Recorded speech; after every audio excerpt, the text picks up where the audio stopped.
All right, well, okay. So I just want to start by apologizing. We had a little technical difficulty, and I doubt there is not one person on this call or listening or to a future recording of this that hasn't experienced something simple. I just wanted to take a couple minutes today to thank you for coming to listen to such an important conversation about one of Beaverton's priority projects. Making our downtown safe and comfortable for pedestrians is a priority for me and for my colleagues on the city council. When in 2012, when I ran for office the first time, the question that I got asked the most, besides, are you going to fix how much time I spend in my car, which is crazy. The pandemic has cleared a lot of that up for me. No one complains about traffic nearly to the degree they used to, but it was, where's downtown Beaverton? Kind of tongue to cheek, kind of laughing because they felt like, maybe they didn't have a downtown. And so this is part of Beaverton's growing up story. This is part of us putting it together under the leadership of our economic development director, our new city manager. We are putting the resources and time into deciding what is best for our community. And I would say our city council is interested in hearing your opinion. We're interested in what you think, but we want to be brave. We want to be outside the box. We want to think about our downtown, not just for auto uses. What does it really mean to live in our core, work in our core, go to restaurants and feel like, the roads are safe and lit and there's parking. So, the goal of the Loop project is to better connect between Beaverton Central and the downtown neighborhoods north of Canyon Road and Old Town. And tonight you'll hear about proposed changes to Southwest Watson Avenue and Southwest Hall, an area we're calling the Loop. As you know, they both go one way, so it kind of just makes sense that it's going. We want to think about how to be inclusive in the process, how to be transparent, how to deliver a project timely and equitable, and that our community engagement is a huge piece of us being able to do that. Everyone is encouraged to fully engage in this process. We want your feedback. We want it all. We want the good stuff. I want the stuff that you agree with me when we're talking about centering pedestrians and having cool spaces like, the outdoor dining. I also want to hear in areas where maybe you don't agree with me or meet with city council. So this is your city too. This is all of our home. So thank you for participating. Thank you for listening to tonight's presentation. And this is one of the most catalyst projects I'm excited about all of the time I've served on city council. And I would also tell you, it has real ability to come to life because our federal government is investing in infrastructure for the first time in really my lifetime and a lot of our lifetime. So we have the right people in place, we have the right team in place, we have the right community engagement strategy, and a federal government willing to partner with us. So thank you. I'm going to turn it over to our economic development director, Cheryl, to lead you through the rest of the process. Yeah, good evening, everybody. I'm Cheryl Tweedy. I'm your Community Development Director for the City of Beaverton, and I'm here tonight with several Beaverton staff and our wonderful consultant team working with us on this project. So my job tonight is to give you a little context of how we got here and why this project is important. And I want to start by saying that really the ideas go back well over a decade when Beaverton adopted its first community vision. And one of the key priorities in that vision was to create a vibrant downtown. For those of you who've been in the community for many years, you will know what some of that transformation has been to date. Think about all the residential development that's occurred in Old Town and Beaverton Central, both market rate apartments as well as affordable housing. We have a new hotel in downtown. And of course, the Patricia Resource Center for the Arts and the associated public parking garage has just been completed and will be opening in March. We're so excited to see that happen. Moving a little further south into Old Town, we've seen really quite a transformation of the area into a restaurant, food and beverage destination in all of Washington County. That didn't just happen. The city sprinkled some pixie dust. We created some incentives. We worked with the private sector to try to create a destination for Beavertonians and Washington County folks to be able to come and enjoy great food and companionship. And of course, at the south end of Old Town, we have the library and the Beaverton Farmers Market. We have a rich environment in our downtown area. In 2019, City Council adopted a key implementation plan for the city called the Downtown Design Project. And out of that project came the nugget for the Loop, We call it the Loop. I think the title here is Beaverton Downtown Loop, but we just call it affectionately the Loop. And as the mayor described, it's essentially the one-way couplet on Hall and Watson. And we have some pretty bold ideas that our staff and our consultant team will be presenting to you this evening. We're excited to get your feedback. We want to know what you think. We want to know what you like, what you don't like. Bring it on. We want to hear it all because it's a key part of how we ultimately complete this project. Our goal is to complete the concept plan for the loop this summer and deliver it to council in September. And hopefully, Mayor, council will be supportive of it. We'll be able to get it adopted, and then we'll start thinking about implementation, getting into construction drawings, pursuing some of those grant dollars that the mayor mentioned a little while ago, and then ultimately beginning to construct the project phase by phase. Do be in the know that there are some tough decisions that need to be made with this project. We wish it were all simple and easy, but there's definitely some hard decisions and some trade-offs that need to be made. So as you think about the project concept this evening, please let us know what you think is the best direction for the city going forward. And with that, I'll just say thank you again for being here with us. Apologize for the technical difficulties. Thank you for your patience. And I'm going to turn it over to Dan Turk, who's our project manager. Thanks, Cheryl, and thanks, Cheryl and Mayor, for your continuous and strong support for this project.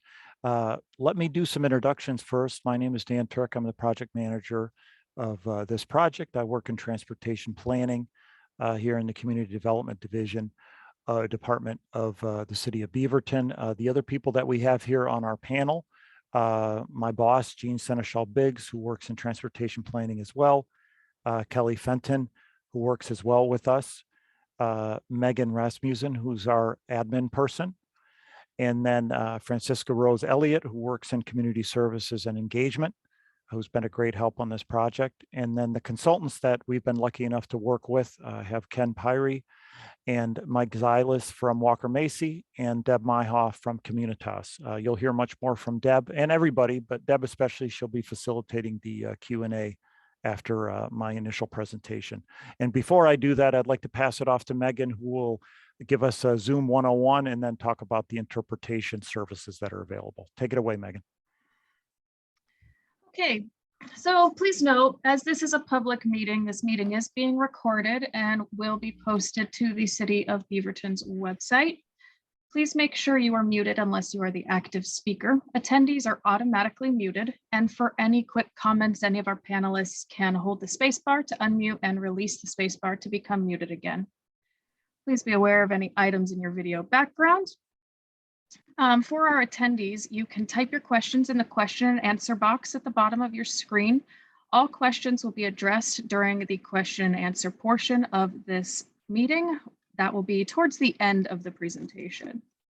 For Spanish interpretation, please click on the interpretation button at the bottom of your screen and select Spanish. For Korean interpretation, please private message me your phone number so that we can have our Korean interpreter contact you. Can our Spanish interpreter give that interpretation instruction in the main room so that anyone who has not already turned it on can hear the instructions?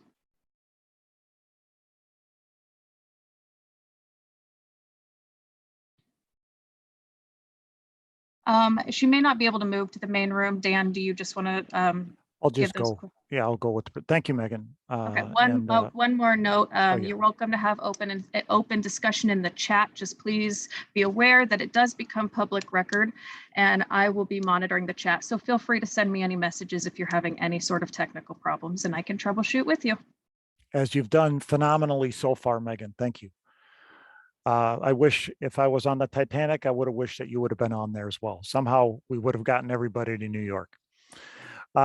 So guys, I'm going to give a presentation here for about 15 minutes, and then we're going to have a Q&A for the rest of the time where you'll be able to ask questions and get more clarification or questions of things that we haven't touched upon.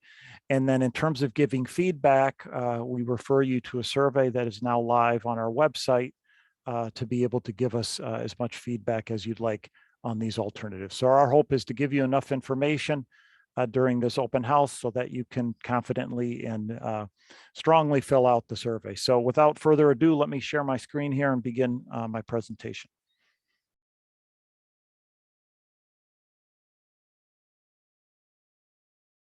Bear with me.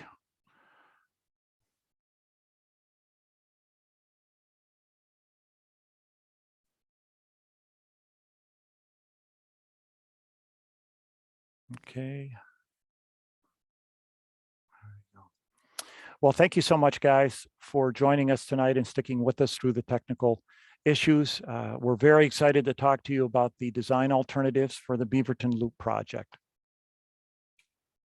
First, I'll talk a little bit about roles, then something about the project background, and then dive right into the design alternatives. In terms of roles, your role during this virtual open house is to ask questions. And then afterwards to provide us honest, open input in the survey. Keep in mind, the survey won't necessarily be asking you what your favorite option is of these, but really trying to get at what you value and what concerns you about each one. Our role is to provide you the information to help you do that. Our ultimate goal of all of our engagement that's taking place all through February is to get robust feedback to make a confident decision on the preferred alternative. Reaching a consensus is not really our goal or even our expectation.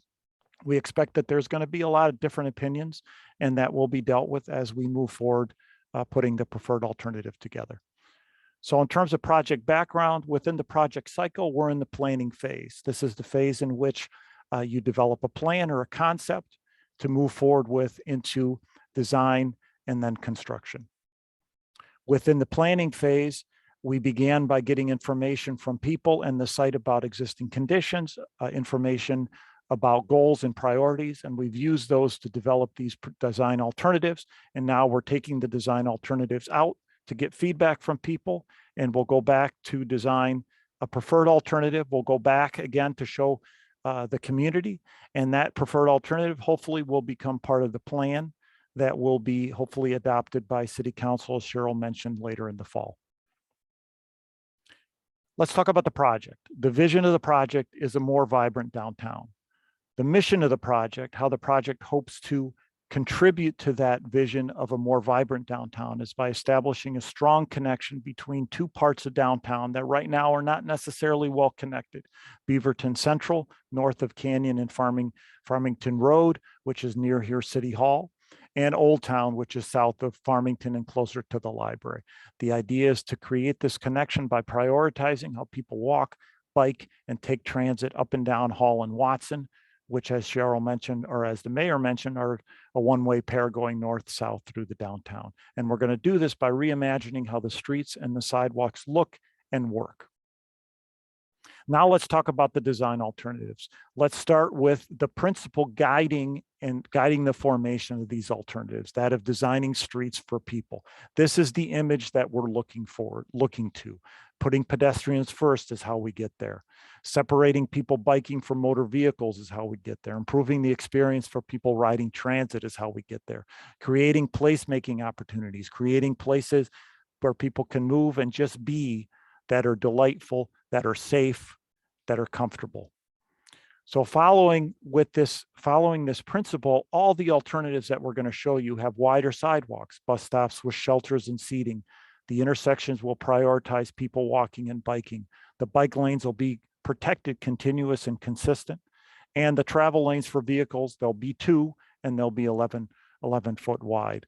So it's important to note that these are the characteristics that are fundamental for the project to significantly improve the pedestrian, bicycle, and transit user experience, which is the mandate that we have. Now, these design alternatives, as Cheryl mentioned, represent a big vision, and there are tough decisions to be made. There are trade-offs between these improvements and right-of-way and parking, for example. And this is why we need your help and we need your input to help us advise us on how to best move forward. So now let's start looking at the design alternatives by examining how the different types of facilities work together across the street. So we're looking at a cross section here, which is just looking at the street from one side to the other. So first, let's look at the existing cross section. how things are right now. Now, anybody that's been to downtown Beaverton knows that this can vary quite a bit block to block and even within blocks, but on average, the sidewalks are 9 feet. There's 2 travel lanes, there's 2 parking lanes, there's a bike lane sometimes, yeah, and then 2 travel lanes in the middle. Now let's look at our first alternative, Alternative A. Alternative A is looking at taking one of those parking lanes and turning it into wider sidewalks, 12-foot sidewalks on both sides where 2 people can walk side by side, and there's some space for bench seating. The bike lane would be widened a little bit, and then there'd be some protection put in there as well. One thing to remember looking at all these alternatives is that the bike lanes there are different options that we'll show you, but they're completely compatible with any of these sidewalk alternatives that we have here. Alternative B looks at taking the space that was otherwise used for that second parking lane and making 15-foot sidewalks where 3 people can walk side by side and pass each other. And then there also can be two-person small tables, benches, signs, or retail displays. The bike lane remains about the same, and there's still 2 travel lanes. Alternative C starts thinking asymmetrically, looking at the same situation in terms of no parking lanes, but using that space in a different way that allows a wider 18-foot sidewalk on the inside of the loop and a 12-foot sidewalk on the outside of the loop. So by way of definition, the inside of the loop is really between Hall and Watson, whereas the outside of the loop is either west of Watson or east of Hall. Oh, sorry. One thing I'd like to go into before moving further is we've not only come up with these cross sections and the other graphics that we're showing you, but we've come up with detailed plan drawings, which are drawings basically looking down from the air to the place, kind of like Google Maps. And we fit each of these cross sections and to see how they would work at all the places all along Hall and Watson. And the thing that's become clear to us is that the opportunities and the constraints really vary by location. So there are different choices to make, different trade-offs to consider. So it's likely that there's not going to be one alternative that's going to work everywhere or even be able to really fit everywhere. So, keep that in mind when you're looking at the alternatives in terms of what you like or dislike. It's not necessarily just about what you like and dislike, but, where do you think that particular alternative would work best in terms of where Hall and Watson right now. Now let's focus a little bit more on the pedestrian facilities. Sidewalks will be wider, giving space for walking together, passing each other, more interaction between buildings, and also places for people to gather. The first alternative is the one with the 12-foot sidewalks. One thing you'll notice here is that we've divided up the sidewalk space. You see the blue boxes at the bottom into zones. And that's not to overwhelm you with technical speak, but to give you an idea that different parts of the sidewalk can be used for different things. So for example, here we have a furnishing zone, which is the part closest to the curb, where usually there's plantings, trees, and things like that. Here, for example, you have trees and smaller planters. The next zone in the middle is the pedestrian through zone. This is where people are moving back and forth in the middle. And here, for this alternative, there's enough of a through zone so that 2 people can walk side by side and pass each other. The last zone is the frontage zone, which is right up against the building. And this is the zone in which there can be uses coming out of the building, such as business signage or outdoor restaurants, for example. In this case, for this alternative, there's really enough possible room for bench seating or some limited signs or retail displays. For the second alternative, you can see the furnishing zone could be a little wider. The additional space for the 15-foot sidewalks could also give you a wider pedestrian through zone where 3 people can walk side by side and pass each other, and or a wider frontage zone where there are 2-person tables, benches, and signs and retail displays. Alternative C with 18 feet can provide you an even wider through zone where 3 people can walk side by side and even gather, meaning standing somewhere where they're not in people's way as other people try to get through. Also, a frontage zone can be wider where there are 4-person tables, benches, and signs and retail displays like the other ones. As you're looking at these alternatives, we ask you to think about how much space is there for walking? How much space is there for public benches or gathering in public places? How much space is potentially there for business signage or restaurant seating? Also keep in mind that the use of this space is flexible. The additional sidewalk space can be used for different things at different times even. It can be used for opportunities for outdoor dining, for everybody to be able to walk, including people with wheelchairs and strollers, places to sit, rest, and relax and gather, places for retail displays and outdoor seating, and also landscaped areas for plants and trees. That frontage zone can be expanded. As you can see in the upper left-hand corner here, there's a lot more that you can do there. So there's flexibility in terms of how the space can be used, even at different times. As you can see, the children chalking up the sidewalk. That's not something that they're going to do every day, even though it would be great if they would. Let's talk about bicycle facilities. The bike facilities that we're envisioning are going to be protected, consistent, and contiguous. Right now, you don't have bike facilities that are really consistent, and they drop off here and there downtown. The most important thing to keep in mind about the bike facilities is that we envision them providing safety and comfort for riders of all ages and abilities. We're trying to attract not just people that are going to ride their bike. You probably know somebody that's out there riding their bike no matter what the conditions or where they go. But really the widest segment of people which would ride if they feel comfortable and safe. And this would generate really the activity that would make this a nice, pleasant place to share with a lot of other people. In terms of the options, there's the first one. And again, these options are really not varying in terms of the amount of width that's given to the bicycle facilities, but just in terms of the type of protection that's offered between the bikes and the cars. Here, for example, with the raised cycle track, the protection is offered by a curb. The cycle track is up above the travel lanes for vehicles. Another option has the bicycle facilities at the same pavement level as the vehicles, but protected by pavement markings and wands or candles. Another option is the same thing, but providing additional protection of a curb. And finally, one that is just basically a curb. And the important thing to remember again about these options is they're completely interchangeable with the sidewalk options that we looked at before. Let's talk about bus stops. The bus stops that we envision are places that are comfortable to wait, and where the shared space between bikes and the buses are more effectively managed. The idea that we're working with, for lack of a better description, is a floating bus stop. So on these bus stops, unlike the existing ones, the bus stops in the travel lane. The people that are waiting have an extended raised platform upon which to use to enter the bus. And this platform provides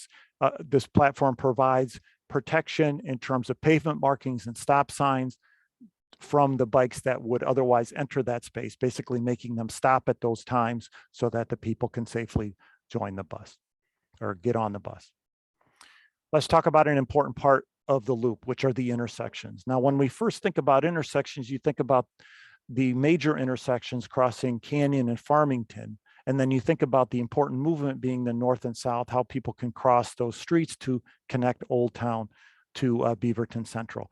I'd like to say all of the intersections are important up and down the loop. And all of the movements across Watson and Hall are equally important, because we'd like to create one single space, not just on one side of Hall and one side of Watson, for example. The project envisions improving these intersections by making people walking and bicycling more visible, shortening crossing distances, reducing conflicts, and just creating more space at the corners for people waiting to cross. And all of this is going to naturally occur, or a lot of this is going to naturally occur as we take these cross sections with wider sidewalks and amenities and extend them through up to, and then in some cases through with pavement markings, the intersections. So it's important to note that the success in terms of making the intersections for pedestrians and bicyclists isn't just about the amount of time that it takes for them to cross, but the environment within which they are while they're doing that. And let me just show you an example. Here you have an existing conditions picture of Watson and Canyon, and then something that we've come up with one of the alternatives. This is the 15-foot alternative, for example. So you can see the second space, there's no changes in terms of the signaling, the amount of time you have to wait, but it just looks like a better environment. It looks at like a place where the bicyclists and the pedestrians are actually welcome to be there. There's more space for them. It's more pleasant for them. They would feel safer. They see more visible. So there's a lot that can be done there. To give you another example from a different point of view, let's look at a plan drawing of the intersection of Holland Canyon. And this is, you can look at the yellow section and see, listen, there's a lot more space here just because of the wider sidewalks at the corners for people to wait, for people to be more visible. And then of course you see the pavement markings that are clear both for bikes and pedestrians across the intersections. The last thing I'd like to talk about is there's certainly other options that can be pursued at these intersections to improve the situation even more for pedestrians and bicyclists.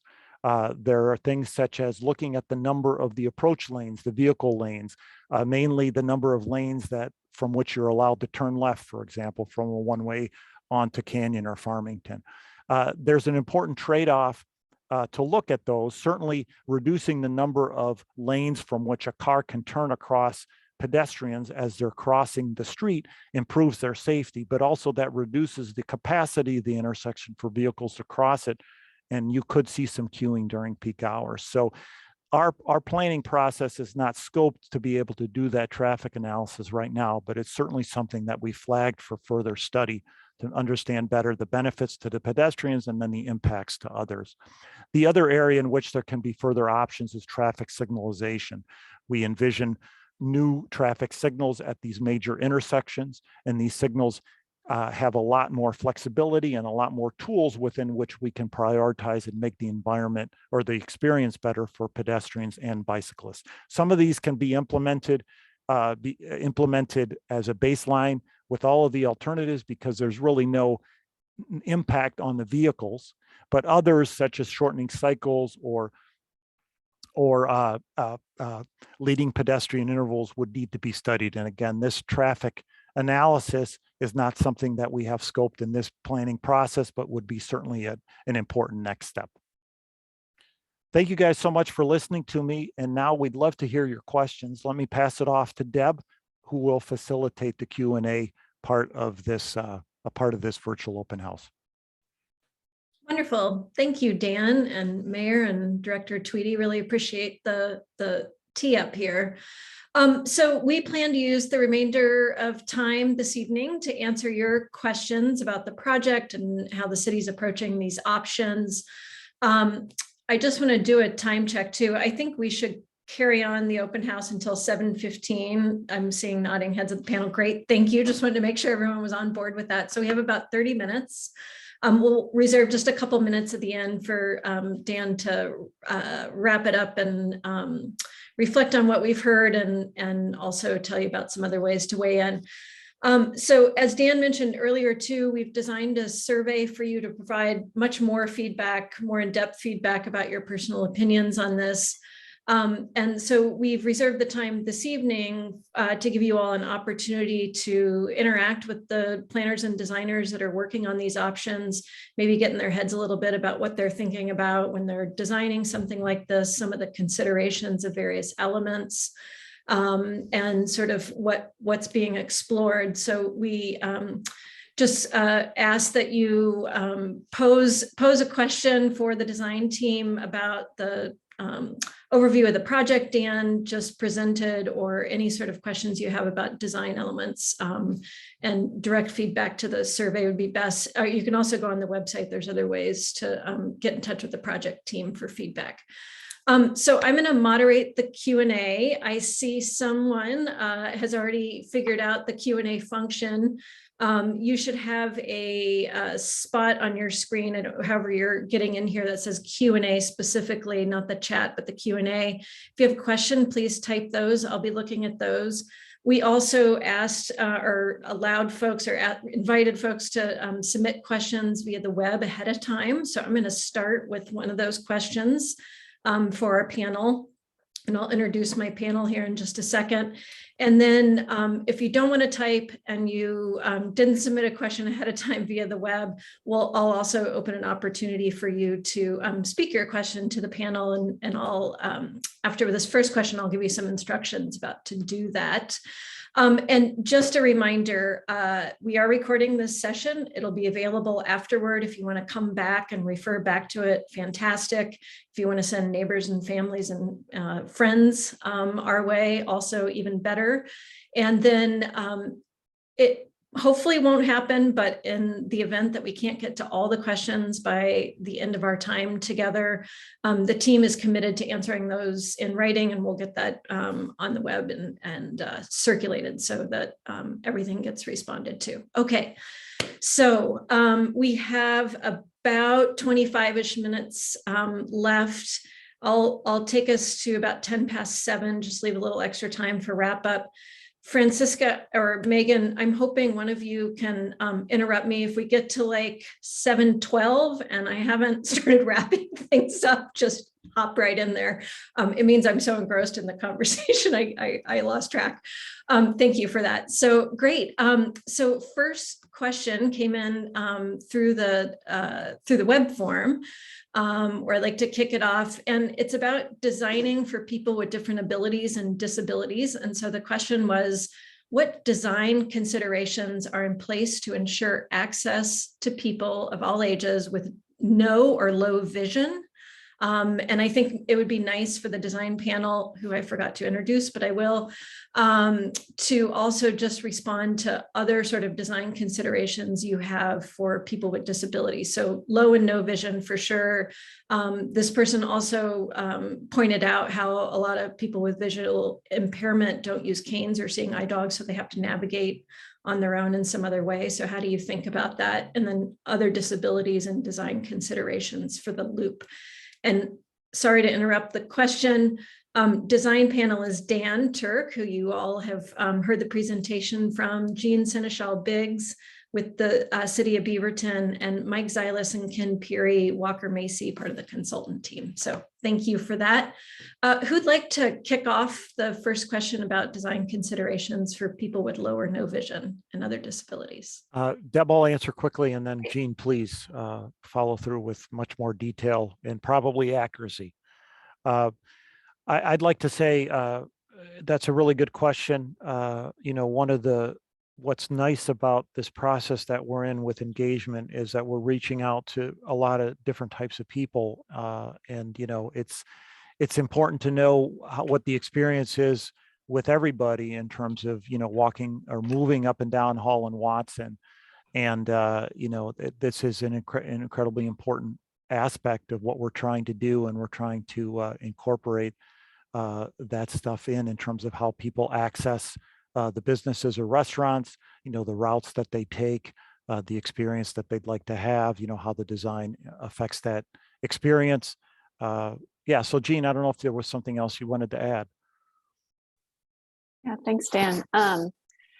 I'm really just thinking about this question in particular because it's relating to someone who's visually impaired that doesn't use a cane. And, you know, people who do use canes, they're picking up tactile clues on the ground to help them navigate. And seeing eye dogs also do that for people who are visually impaired. So I'm actually very curious to learn more in a way about how the person who wrote in, how they're navigating sidewalk space.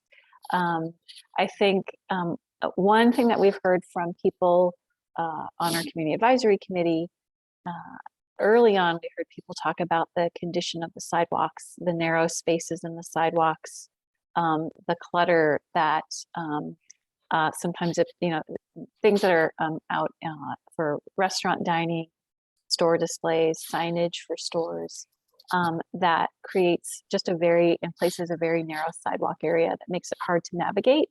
And I think with this project, with widening the sidewalk, we're creating those zones that Dan shared on the screen that will allow us to really better manage how the sidewalk area as a whole is used.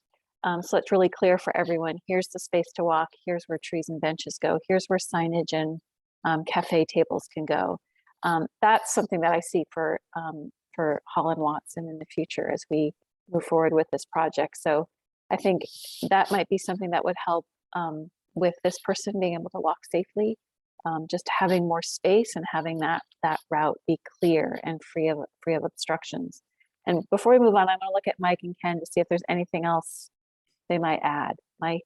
No, I think you summed it up, Gene. I think the important thing is the continuity of the route, so that those that are questioning kind of direction know that if I keep walking in a certain direction, I'm going to be safe and accommodated throughout the downtown. So we're always focused on clarity of the geometry of the sidewalk, as well as the surfacing that Gene talked about. We don't want a lot of disruptions vertically, so people trip. And as a matter of fact, down in Old Town, there's some, the trees have provided kind of different elevations that people might not see. So we want to make sure everything is very accessible that way. But I think the basic notion, again, is to have clarity in the circulation system that doesn't move around a lot, so people know that if they walk in a direction, they're safe.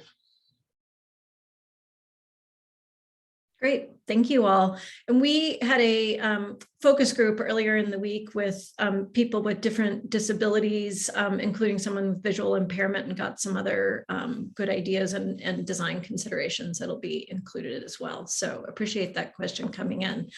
I'm going to shift gears just a little bit. I'm looking at the questions that have come in and questions we received on the web. And I see there's one person with a hand up, so I want to make sure to honor my commitment to allowing the next question to come from someone to speak. So I see Peter Allen. Do you have a question for our panel? We'll have to promote them, so it will be one moment. Great, thank you, Megan.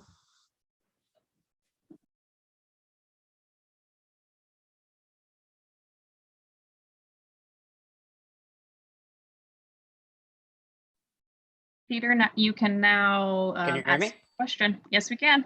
Okay, so my question is that at the beginning of the presentation, you had mentioned that one of the primary goals here is to connect Old Town and downtown Beaverton.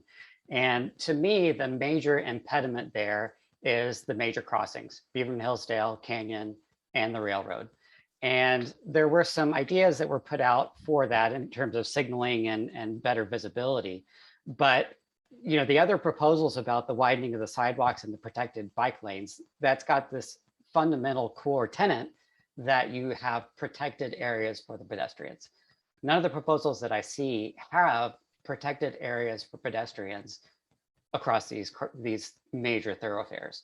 And so what I'm wondering is, have you considered a pedestrian/bike overpass so that you have a truly protected pathway over these major thoroughfares? And I think the time element is also an important one. It takes a lot of time to wait for the signals if you're going between these two sections of central Beaverton. And shortening lights is not a solution in my mind. These are very, very busy streets. That's not going to change in my mind. And so if you're doing something that's going to create bigger traffic issues, we live and drive in these areas too, that affects us negatively. And so, is there a solution that can maintain the traffic, which is going, in my mind, to continue through these areas, but also provide the protected bike and path lanes for these major crossings, like an overpass? Okay, great. Thank you, Peter.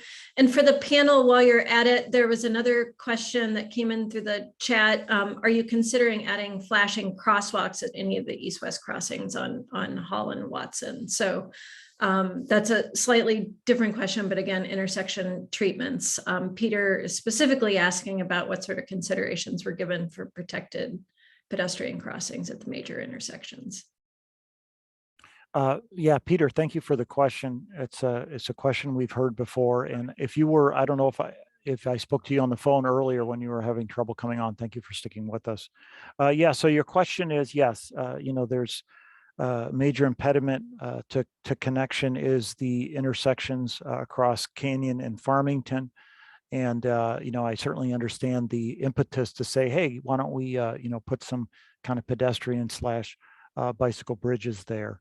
This was something that came up in our community advisory committee, and we discussed this with them. And I'll give you some of the information that we gave them, and then maybe Jean or Mike can chime in as well. Looking at pedestrian bridges that are built these days, they're more multimodal bridges. They have to be ADA accessible as well, and these are very expensive, and also solutions to a different type of problem. If you see where these exist, for example, around Portland, they exist where there is some infrastructure, be it a rail line or an interstate, that just can't otherwise be crossed by pedestrians. Also two other things to consider is, when we're trying to connect these areas, it's not just getting back and forth from them, but also creating some pleasant places to be while you're making that movement.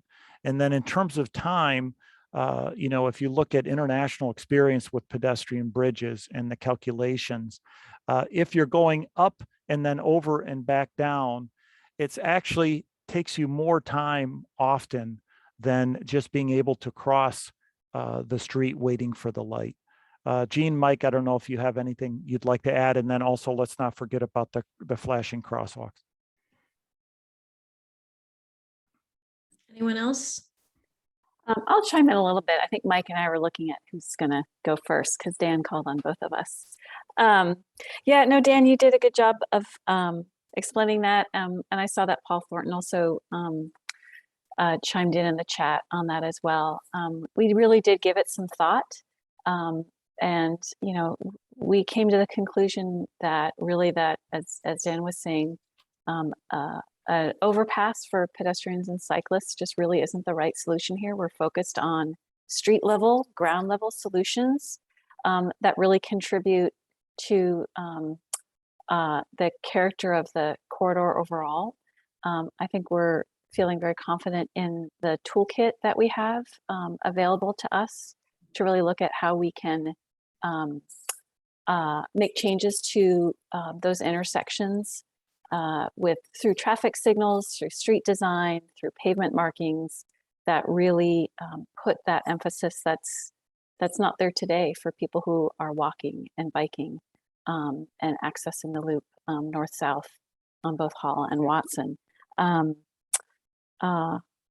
Yeah, I think Dan's, and the other thing I'll say is, I hear you on sort of traffic, people driving in cars and needing to accommodate that. And, in Dan's presentation, he spoke about the need for further traffic study and analysis for us to understand what the potential, what those changes will mean for all modes of traffic in Beaverton. This is not something that we currently have in our scope with Walker Macy at this time. We've already flagged it as a next task that needs to happen once we get through this planning phase of the project. So there's more for us to answer there, and we definitely want to be able to have good information to share back with the community and let people weigh in further once we know more. So thanks. Good question. Really quick, Jean, before we ask Mike or Ken if they want to chime in here. Is there any sense about timing on, this is a question that came in through the chat, sort of what the schedule for traffic studies might be? I mean, are you talking sometime after the fall? Sometime after the fall, after we adopt the plan. It's really a needed next step in what I'll call sort of a project development phase. So we have a plan, we know in general sort of what the concept is. That's a chance for us to dive into more of the details. So, 2023. Wonderful, thank you. Mike or Ken, any additional thoughts about major intersections, traffic, and/or flashing? Yeah, we talked at length about this idea of overpasses, and actually we studied all the intersections for the overpasses. And just to kind of follow on what Jean said, the expense of these endeavors are very high because Dan mentioned accessibility. It basically requires an elevator system in today's code and trying to be universally accessible. Which is a long-term maintenance and actually safety issue with elevators, public elevators. And then we looked at the actual footprint of what these things would take, and there's a lot of property take as well of private property in order to just accommodate that size of infrastructure. So, we did see that they're possible, but we just thought with the level of cost to build and then maintain and keep safe, that the city would be better off putting money into safely having on-grade crossings. And there's a lot of streets that we've looked at in the metro region and around the country that have this similar volume of traffic that are crossed safely. And so we're suggesting to the city that that's a wise use of money, given there will be limited funds. As far as the question about the side streets, we haven't gotten, I think the question was flashing lights for the intersecting streets. We haven't gotten there yet about how that would work, but we have looked at, in the three alternatives, we've sketched through what those intersections could look like. And we are focused on the east-west as well as north-south circulation. So that could also be a next step, as Jean mentioned in the traffic study. Great, thank you. And there was some similar questions that came in through the web. So just know we've taken on some of those. I'd like us to keep moving along here. I have a bunch of questions about parking, a bunch of questions about bike lanes, and a bunch of questions about some other stuff. So let me try to group them a little bit, and I'll start with parking. We've received a few questions ahead of time about parking and some in the chat that I think I've picked up, but I'll make sure I get there. There's some concerns that there won't be enough parking, especially parking that's convenient for people with limited mobility. There are also questions about anticipated changes to the size of parking stalls that came in through the web. Some folks are concerned about removing parking, and there was something more. Hang on, let's see. Parking's been a problem. Removing parking will create more problem. What is the parking plan? I think you get the flavor. So who would like to start with thoughts about parking and impacts from the loop or about the loop? I could say a few brief things. I mean, this is very important to talk about because if you remember, as I was explaining the alternatives, in the space that we're using to widen the sidewalks, the space is coming from the parking. I'd like to say it's, one of the important feedbacks that you mentioned that we have received as well is for persons that have mobility challenges. The ability to park and park close to where their destination is very important. And that is something that we need to consider as we're trying to create a space for everyone. And there are options for that. In terms of, is there enough parking? I'd just like to mention that the city there is doing a lot of different things in the downtown area, one of which is moving forward with a parking management plan, where we're trying to better understand the parking that is there and manage the parking that is there as well, on street and off street. So there are a lot of different aspects to this puzzle. Anyone else? Well, it's worth pointing out that the city just completed a new public parking garage with 270 spaces at the round. So that'll be a big assist in terms of providing public parking. I think that just it shows the importance of the loop, because that's facilities up by the round. If we want to get the people that are parking there down to dining in Old Town, that's what just really makes the loop important, to get that shared responsibility of parking. Don't forget also there's the library parking lot as well, which is another 100 or so parking spaces as well.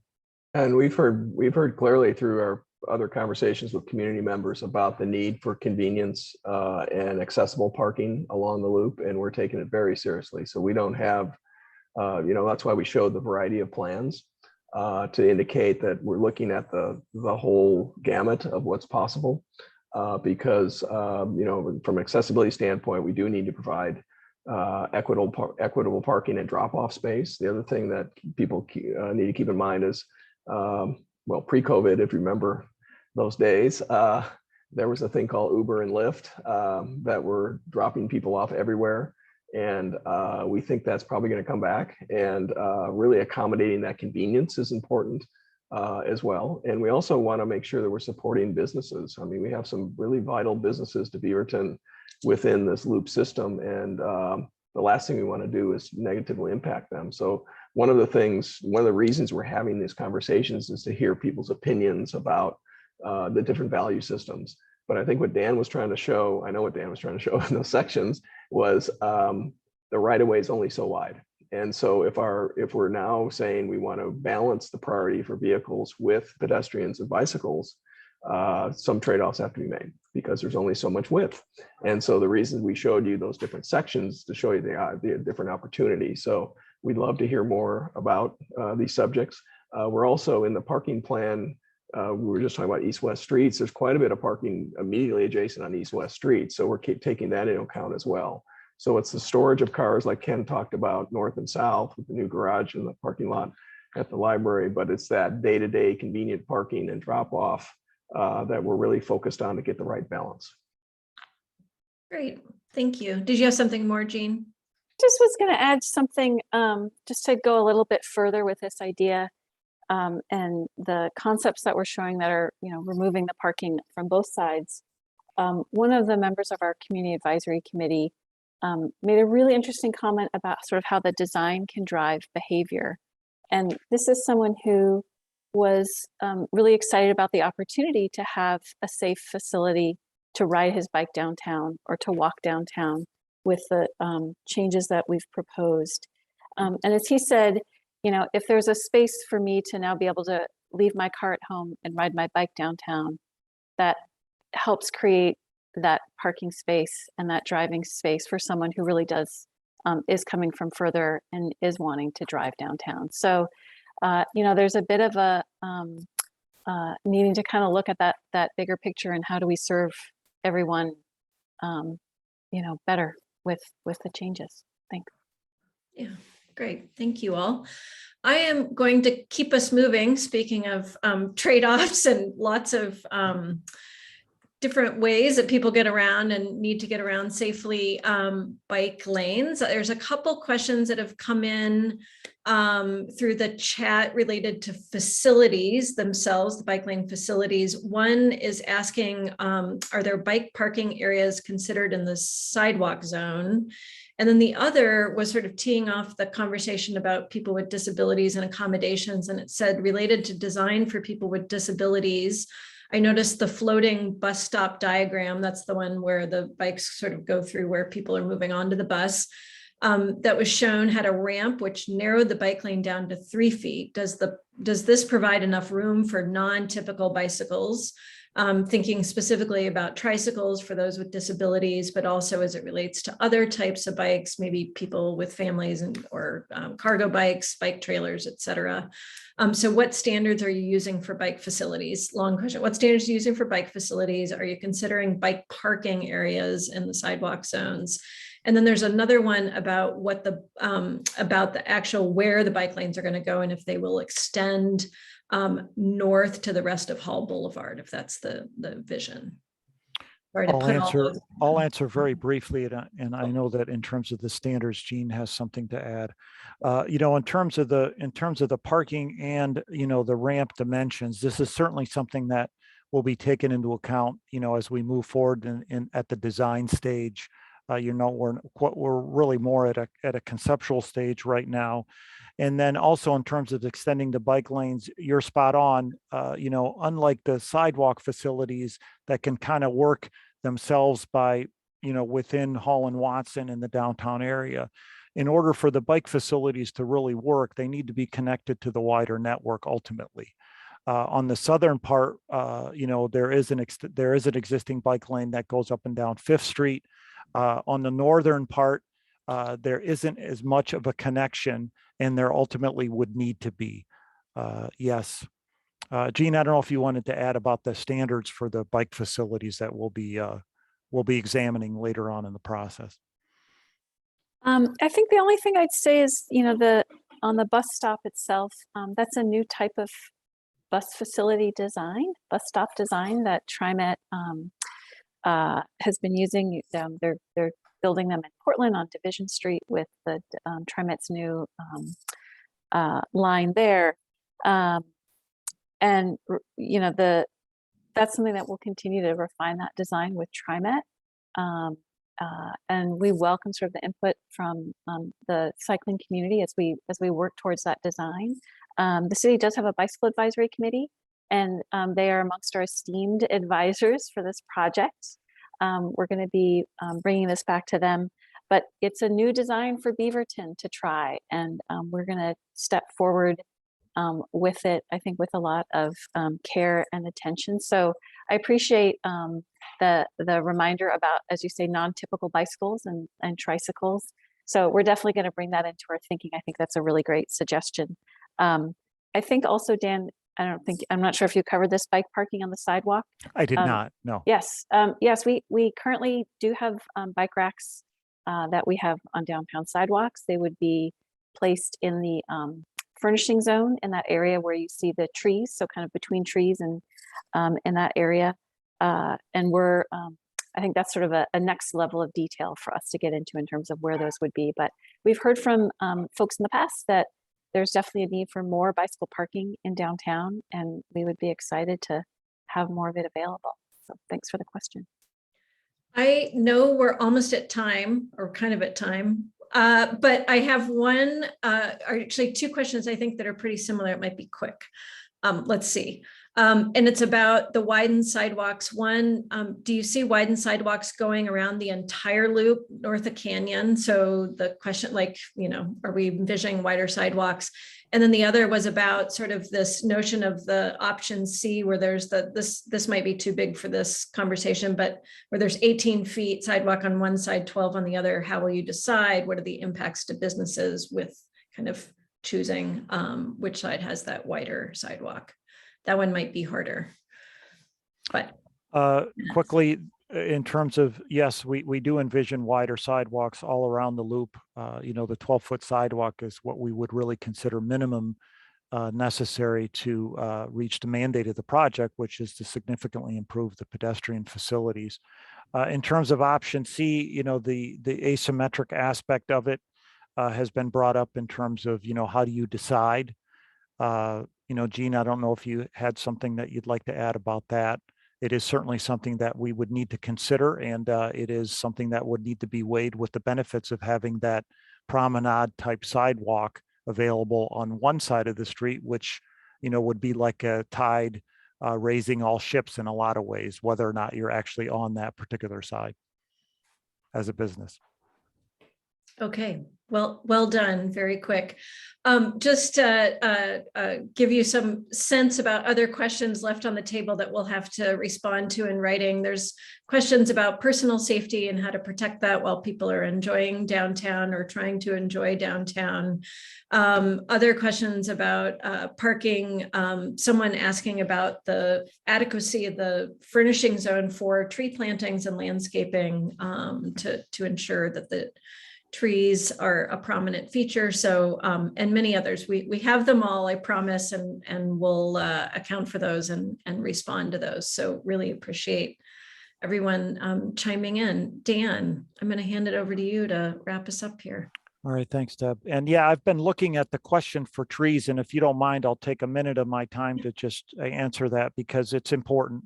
You know, the trees are something that it's very important for our downtown. Now everybody loves those trees and the foliage by the library. It is something that we envision as part of the solution, and we really look at this as an opportunity to take a closer look at what types of trees, what height, what do we want them to look like, and also other vegetation in that frontage zone, sorry, in the furnishing zone. So by having wider sidewalks, as I mentioned, there's an opportunity to do a lot of different things. And one of them is to really do more with the landscaping and to do some more interesting things with trees. So it's definitely an opportunity to improve things and have something closer to what we'd really like and really have it well thought through. So thanks, Deb. I've been staring at that question for 10 minutes, so I felt like I needed to answer it. Anne was nice enough to ask it. Thank you.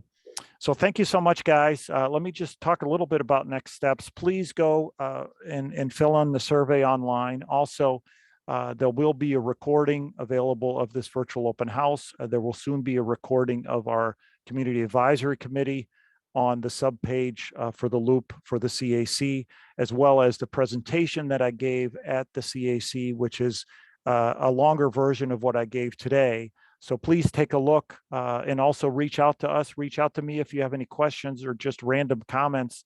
We're taking everything that we can in February and early March and taking that to think about how to move forward with the preferred alternatives. Really, thank you guys for your time. Thank you for your nice messages of support. Thank you for sticking with us.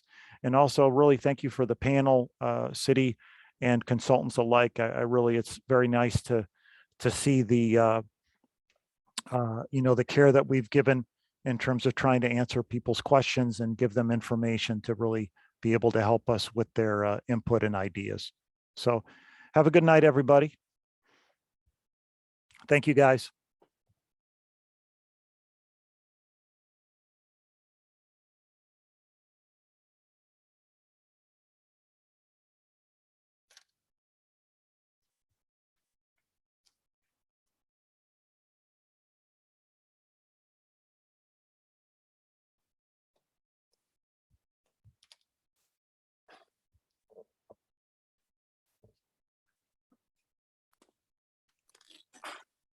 Will you stop?